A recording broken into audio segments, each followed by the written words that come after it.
Hoekom sê is mindset so 'n groot deel van die carnivore keto coaching? Hoekom het dit so geword?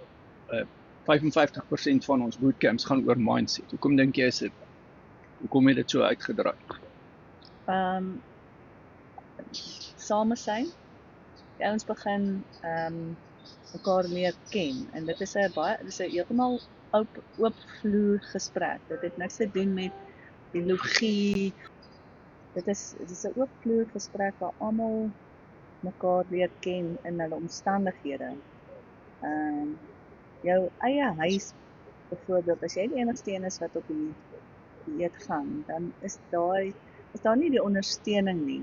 Ek onthou self met jou ook. Ek het jou so dop gehou en gedink ek wonder hoe lank gaan hierdie storie hou. Kom ons kyk maar, jy weet. En in jaar 1 het verby gegaan, dog ek, okay, jaar 2 het verby gegaan, dog ek nee, hierdie ding lyk my gaan stak. In jaar 3, jaar 4 en kyk waar is jy nou? Oor die 7 jaar al op carnivore. My eie brein kon nie glo dat mens van vleis alleen kan leef nie. En jy's 'n geweldige getuienis en toe my 2 seuns ook uit skool uit is, het ek ook oorgeskakel na dit en dit is amazing eintlik.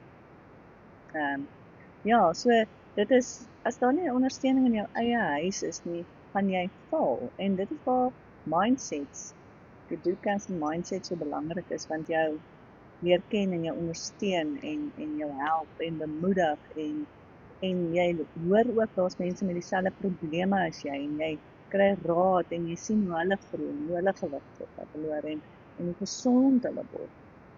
Dis absoluut so noodsaaklik om te weet daar's mense daar buite wat jou help, jou ondersteun en wat baie keer dieselfde siekteprobleme het en hulle dit oorbrug. Baie. So, what's up mate, in carnivore keto coaching?